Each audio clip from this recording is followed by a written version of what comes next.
Oi, gente! Sejam bem-vindos a mais um vídeo aqui no Lendo com Lupa. Meu nome é Letícia, eu tenho baixa visão e estamos de volta com um vídeo no YouTube, gente. Vocês podem perceber que tá bem diferente dos vídeos antigos, porque eu me mudei de cidade. Eu tô com o microfone agora, tô testando pela primeira vez. Me digam se ficou bom ou não, eu ainda tô meio na dúvida. E o vídeo de hoje eu vou compartilhar um pouquinho com vocês algumas experiências que eu tive na faculdade para ajudar quem tem deficiência e está entrando na faculdade, ou quem tem medo de entrar, quem está pensando sobre isso. Eu vou contar um pouco da minha experiência, eu vou dar aqui algumas dicas de veterana, vamos dizer assim, para vocês, compartilhando um pouco de como que foi comigo, porque eu acredito que pode ajudar. Agora que nesse começo de ano, talvez tenha gente que esteja tenha passado no vestibular, esteja entrando, ainda esteja com esse medo. Tem alguns vídeos já meu falando sobre o processo seletivo, mas tem poucos falando de fato depois que eu entrei na faculdade.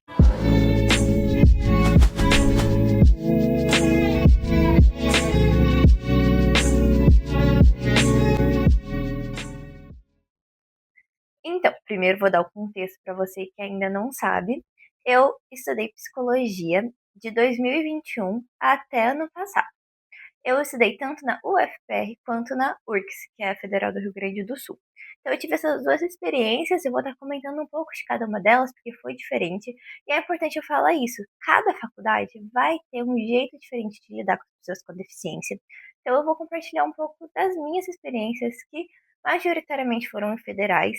Antes de eu entrar na UFPR, eu passei 2 meses na PUC Paraná também, só que foi na pandemia, então foi um pouco diferente. Mas se vocês quiserem, eu posso falar um vídeo contando um pouco das diferenças entre as faculdades também. Mas esse vídeo aqui é para dar mais dicas gerais de para calouros aí da faculdade, falar um pouco para vocês sobre o que eu meio que aprendi, o que eu acho que pode ajudar vocês nesse primeiro momento. E para quem não vai entrar na faculdade, pode ficar nesse vídeo também. Se é uma vontade que você tem, talvez eu possa tirar algumas dúvidas aqui ou despertar esse desejo em você de talvez buscar um curso, gente, porque eu de verdade acredito que o lugar da gente com deficiência é na faculdade, sim. Apesar de quererem dizer que não, quererem dizer que tem barreiras, eu inclusive fiz um vídeo lá no Instagram, convido vocês a me seguirem, contando de medos que eu tinha sobre a faculdade antes de entrar. Eu acredito que a gente entrando é onde a gente tem o poder de transformar tanto lá dentro quanto o mundo. Então, nos dá conhecimentos diferentes e eu incentivo muito todo mundo a entrar na faculdade. Não vou falar sobre dicas do vestibular e tudo mais, vou falar. Se vocês quiserem, inclusive, posso falar sobre isso também em algum outro vídeo, mas eu vou estar comentando um pouco com vocês sobre dicas uh, que vocês podem levar assim para quando de fato forem entrar nesse ambiente. Então, tá, beleza, você se matriculou, o que que você faz? Manda mensagem para sua coordenação. É importante eles já saberem que você tem uma deficiência visual para informar os professores e provavelmente a coordenação do teu curso vai te indicar qual é o núcleo de apoio que tem na faculdade. Por exemplo, na Federal do Paraná é o NAP, Núcleo de Apoio a Pessoas com Necessidades Especiais. Em outras faculdades vai ter outro nome, né? O URGS tinha outro nome que eu não lembro, enfim, cada uma vai ter um nome para esse setor específico de acessibilidade, se tiver na sua faculdade. Se não tiver esse setor, a própria coordenação vai tomar conta disso. Então, é importante primeiro conversarem com a coordenação para descobrir como que funciona na faculdade de vocês. Então, já vão atrás disso, antes mesmo das aulas começarem, se for possível. Porque daí, por exemplo, na URGS, você tem que preencher um relatório. E, se eu não me engano, precisa até de laudo. Então, você tem que ir atrás disso antes já. E se você preenche antes das aulas começarem, quando os professores têm lá a chamada, enfim, foi organizado como vão ser as turmas, eles já vão ser informados das suas necessidades. Então, eles vão receber de primeira mão esse relatório que você preencheu, contando já o que você precisa e tudo mais. Então, eles já podem vir um pouco mais preparados.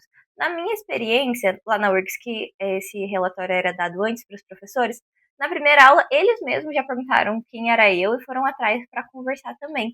Então já facilita essa comunicação, sabe? Mas se você perceber que, nossa, o professor não foi atrás, ou enfim, na sua faculdade não tem um sistema assim, não tenha vergonha de falar que você tem deficiência. Vai ser muito importante para os professores saberem, gente, porque ninguém lê mente, né? Então, tenta aí, ou antes da aula começar, ou quando a aula acabar, não vai chegar no meio da aula também, né? E falar para o professor, tipo, explicar, se apresentar, oi, eu sou fulana de tal, eu tenho, sei lá, entrei na faculdade agora, ou enfim, tipo, contar a bagagem que você tem, falar um pouco de como que funcionou até então os seus métodos de estudo. Por exemplo, os professores sempre me mandam um slide antes da aula, então explicar isso para ele, falar, para mim é importante tal coisa, enfim. E daí vai muito de professor, de estar aberto a ouvir ou não, gente. E, e daí vai entrar outra dica que eu vou contar um pouco mais na frente pra vocês, que é mais relacionada a essa questão dos professores. Eu acho que sobretudo em federais. Tá, mas então tá, você entrou, você já conversou com a coordenação, tá tudo certo com os professores, os materiais estão legais. A minha outra dica para quando você já tá cursando as disciplinas é organização. É muito importante ser organizado na faculdade. São várias disciplinas ao mesmo tempo, você pode se perder. E a gente é ainda mais importante, gente. Para qualquer pessoa que está na faculdade precisa se organizar. Mas por que que eu falo que para a gente é importante? Pelo menos nas aulas que eu tive, os professores, eles mandavam o material antes. Então, geralmente, era assim, ó. Tinha um texto para ler para cada aula. Então, cada aula tinha que ler o texto antes da aula, teoricamente, né? E depois usar esses textos para estudar para a prova. Só que daí não adianta você querer chegar um dia antes para ler o texto, porque daí você vai abrir o texto e descobrir que ele tá num formato inacessível. Aconteceu várias vezes comigo, por isso que eu tô falando, gente. Foi experiência absolutamente própria minha. Então, o que que eu tentava fazer? Não era sempre que eu conseguia, tá? Mas tem professor que vai liberando semana por semana, tem professor que libera já tudo no começo do semestre. Então, começou o semestre, tem a programação, tem aula um, aula 2, aula 3 e o texto para cada aula. Eu já ia abrindo esses textos, o documento desses textos, e vendo se ele era acessível ou não. Se ele não fosse, já entra em contato. Sempre que você vê uma coisa que está inacessível, entre em contato com quem vai ser o responsável disso o mais rápido possível. Mas quem que é o responsável? Depende. Por isso que você tem que conversar com a sua coordenação e descobrir. Na Federal do Paraná, eu tinha, por exemplo, um tutor, que era outro aluno que recebia uma bolsa mensal para ser o responsável por essas coisas. Então, ele mesmo adaptava os materiais para mim, o que sinceramente era um problema, porque ele era outro aluno. Quando eu estava no fim de semestre, ele estava no fim de semestre também. Então, ele também estava cheio de coisa. Então, muitas vezes atrasava. Nossa, teve situações desesperadoras que eu não pude fazer uma prova porque eu não pude ler os textos, porque o tutor não adaptou os textos a tempo, por isso que eu falo de tentar com antecedência. E daí, por exemplo, na URGS era um sistema diferente. Na URGS tinha uma parte própria do núcleo de acessibilidade que adaptava os materiais. Então você tinha que mandar e-mail para esse órgão específico, que daí tinham pessoas contratadas que formatavam tudo bonitinho. Então vai depender muito da tua faculdade, conversa certinho, mas sempre tenta se organizar para pedir esses materiais o mais rápido possível, gente. Porque a gente tem que ter senso também, né? A gente quer acessibilidade, mas às vezes não vai ter. E a gente não pode querer que apareça de uma hora para outra, né? Tem o tempo de realmente adaptar os materiais. Então sempre tenta pesquisar os textos antes. Uma coisa, outra dica, essa daqui é legal. Você foi ver, mas o texto que o professor colocou o documento para você não está acessível. Joga em uma plataforma científica. No CAF, por exemplo, que é a plataforma do governo federal, que tem os artigos científicos, e daí lá você às vezes consegue baixar o PDF. Então tenta procurar primeiro o PDF na internet, que às vezes vai ser mais rápido do que pedir para adaptar, e já tem. É muito bom isso. Isso é uma coisa, inclusive, muito melhor do que na escola. E na escola você só tem aquele livro didático e você tem que lidar com ele. Na faculdade, não. Você pode pesquisar e geralmente os artigos já vêm no formato de PDF, porque são artigos científicos, então você consegue baixar da internet mesmo. Mas, por outro lado, tem uns livros assim, ó, pelo menos na minha faculdade tinha, que eu não sei da onde que o professor arranjava, que não tinha nem para comprar e-book, nem se dependesse assim, não tinha nem físico, era só realmente a cópia que ele fez, e era uma cópia muito mal feita, de fotocopiadora mesmo, que o leitor de tela não lê. Daí realmente precisava pedir para adaptar, e daí fica aquela dica que eu falei. Primeiro, tenta abrir todos os arquivos que você conseguir no começo do seu semestre, para tudo que precisa ser adaptado já for adaptado. E isso leva em conta também outras coisas além de texto, né, gente? Por exemplo, filme. Dá uma olhada. Geralmente na primeira aula, o professor vai falar: gente, vai ter prova em tal momento do semestre. Às vezes ele comenta, né? A segunda prova vai ser a análise de um filme. Daí você já consegue conversar com ele e pedir. hum, por exemplo, na minha faculdade eles faziam audiodescrição do filme, se fosse alguma coisa que fosse cobrada, né, depois. Ou se não, pedir para alterar, fazer uma alteração na prova, enfim. E daí entra justamente essa minha próxima tópico aqui do vídeo que vai ser falar sobre provas e avaliações. Eu acho que a faculdade é muito mais flexível do que o colégio. Porque no colégio, eles seguem o modelo do vestibular e não tem muito como adaptar. Já na faculdade, pelo menos nas federais, os próprios professores que criam a maneira de avaliação. A grande maioria das vezes, para mim, foi trabalhos escritos, o que é bem mais fácil, mas assim, requer planejamento, porque normalmente são trabalhos longos, pelo menos 5 páginas escritas, precisa formatar, enfim. Mas são bem mais adaptáveis para quem tem deficiência visual. Mas aí é sempre bom estar conversando com os professores. Às vezes que eu tive que fazer aula às vezes que eu tive que fazer prova, por exemplo, prova mesmo, eu conversei para no dia eles trazerem um notebook, porque eu não gostava de levar o meu. Eu estudava bem no centro, assim, então eu não achava legal. Então eles mesmos levavam um notebook, pegavam um notebook da faculdade e já formatavam do jeito que eu precisava para na hora chegar certo. Gente, igual no colégio. Vai ter vezes que vai acontecer, vai ter vezes que eles vão esquecer. É normal. Não é o ideal, mas é o que acontece. Então, paciência também. Às vezes eu tive que fazer prova em outros dias, mas tentar não se frustrar, entende? Não tenta achar que isso é por causa da sua deficiência, ou que você é menos porque você teve que fazer a prova no outro dia, você é menos que você teve que entregar o trabalho depois. Não, mas sempre converse isso com o professor. Essa questão de prazo também é muito importante, porque muitas vezes eu tive que pedir prazo a mais também. Porque o professor dava um trabalho gigante em 2 semanas. Gente, só que eu digito, por exemplo, muito mais devagar que uma pessoa que enxerga. Então, eu preciso do dobro de tempo para fazer a mesma atividade. Então, nesse quesito, eu nunca tive problema, eles sempre foram flexíveis, mas é aquilo. Não vai chegar o dia da entrega e você falar, ai, professor, então, é que eu sou deficiente visual e não consegui fazer. Você tem que combinar isso com ele antes, né? Por favor, vamos ter esse bom senso. E esse é uma dica aí, mas meio conselho, meio tapa na cara, que é, gente, não é porque a gente tem uma deficiência que a gente pode tudo. Vamos ter bom senso. Por que eu falo isso? Porque eu tô falando da minha própria experiência. E eu acho que teve momentos que eu me escorei na deficiência pra, entre aspas, ficar mais fácil. E isso é muito ruim. Porque a gente não tá mais no colégio que isso precisa passar e pronto. A gente está falando da nossa própria profissão. Então, se você não for atrás, depois você vai sair no prejuízo quando você estiver na sua atuação profissional. Vou dar um exemplo para vocês, que aconteceu comigo. Eu tive uma disciplina que é avaliação psicológica, né? Fazia psicologia. E a avaliação, você aplica o teste em uma pessoa, depois você tem que corrigir esse teste para ver, por exemplo, o teste de QI, para ver quanto que é o coeficiente de inteligência dela, ou o teste de atenção, enfim. Só que esses testes, a pessoa em si precisava escrever. E daí eu não conseguia ver o que ela escrevia para corrigir, né?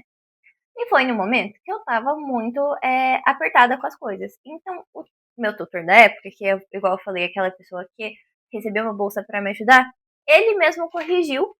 E até hoje eu não sei corrigir aquele teste, gente, porque eu deixei com que ele fizesse por mim, entendeu? É disso que eu tô falando. A gente querer ir atrás e falar, não, tá, eu não consigo ler, mas então você lê pra mim e me ensina a corrigir. Porque os livros em si também, dos testes psicológicos especificamente, não pode ter PDF, por questão de direito autoral e tal. Tipo, você não encontra na internet mesmo, de maneira nenhuma. Mas eu poderia ter me organizado para ele me ajudar a, de fato, aprender a corrigir. E não deixar ele corrigir por mim, entendeu? Então é disso que eu tô falando. Vamos sempre atrás de realmente estar ali pelo conhecimento e não deixar só passar por passar, porque no fim é um aprendizado que a gente deixa de ter. E a gente, enquanto profissional, vai ter que correr atrás no futuro. E é bem mais fácil estar correndo na faculdade, que tem um grupo de apoio ali, que vai ter o núcleo de acessibilidade, ou enfim, para te ajudar, do que depois você sozinha na tua carreira, não é mesmo? Então fiquem ligados nisso sempre. E nessa mesma questão eu falo sobre trabalhos em grupo. Tem 2 pontos que eu quero falar sobre trabalhos em grupo, tá? A primeira questão é que geralmente as pessoas são abertas, gente. A gente não precisa ter vergonha. Então, algum limite que a gente tem, conversa com o grupo antes, fala e pede para alguém. Não tenta fazer sozinho uma coisa que você sabe que você não vai conseguir, porque pode até prejudicar o grupo em si. Por exemplo, eu não conseguia formatar o trabalho quando era em grupo. Geralmente usavam uma plataforma compartilhada que eu não conseguia editar, eu mesma. E se eu fosse tentar editar, eu ia estragar toda a formatação do documento, que tem que ser muito específica, na psicologia tem que ser em IAPA, Então tem que ser, acho que fonte 12 na Times New Roman, que é o nome da fonte, e é uma fonte horrível de ler. Então, assim, ó, eu não conseguia. Mas eu não deixava de fazer minha parte do trabalho. O que eu falava é, tipo, amiga, você consegue colar para mim um documento bonitinho? Então, eu fazia a minha parte escrita em um docs e depois mandava para quem fosse colocar no documento. Mesma coisa com slides. Eu poderia fazer os slides? Poderia, mas talvez, principalmente as meninas geralmente faziam no Canva para ficar bonitinho, o meu não ia ficar bonitinho, o meu ia ficar completamente alheio ao resto do trabalho em grupo. Então, eu deixava de apresentar o trabalho? Não deixava de apresentar. Inclusive, tinha que decorar tudo na hora de apresentar. Tive muitos trabalhos de apresentação. É, mas o que eu pedia era: gente, alguém consegue, por favor, colocar os tópicos que eu separei nos slides de uma forma que fique bonitinho e me explicar, tipo, o que ficou em cada slide? Porque daí depois, na hora da apresentação, eu particularmente não leio o slide, não consigo, mas é legal que esteja lá aparecendo para manter o padrão da apresentação, né? Então eu não atrapalhava o grupo, mas eu pedia esse apoio e eles davam. Mas daí entra esse outro lado, que o grupo, gente, todo mundo é aluno, todo mundo tá lá tendo que fazer um monte de disciplina com a vida corrida. Então é muito chato quando alguém não ajuda num grupo, num trabalho em grupo, por exemplo. Então não deixa, só porque você tem deficiência, fazerem tua parte, sabe? Deixar tipo, não, gente, não consigo, ou enfim. Se for o caso, conversa com a coordenação, enfim, para ter a adaptação necessária, mas não seja carregado pelo resto do grupo, porque igual eu falei da questão de aprender conteúdos, quem vai estar perdendo é você, e vai ficar uma situação chata pro resto do grupo que vai ter que correr atrás, né, entre aspas, do prejuízo, e a gente obviamente não quer isso, porque a gente não quer ser visto como um fardo que tem que ser levado pelo grupo, né? Nós somos pessoas tão capazes quanto, mas a gente precisa dessas adaptações às vezes. Então, é bom você já deixar claro as adaptações que você precisa e você conversar antes e não só desistir no meio do caminho, sabe? Mas e aí, me contem, o que vocês estão achando do vídeo? Estão gostando de saber?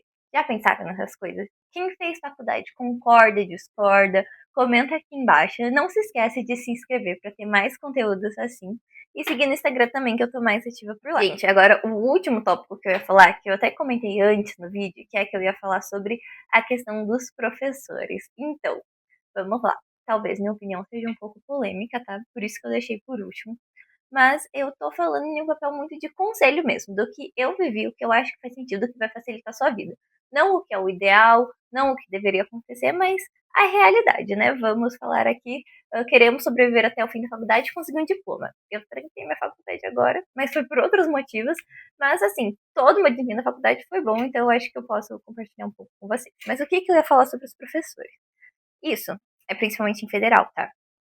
Não sei direito como funciona em particular, mas é um conselho bem de amiga mesmo, que é, às vezes não vale a pena comprar briga.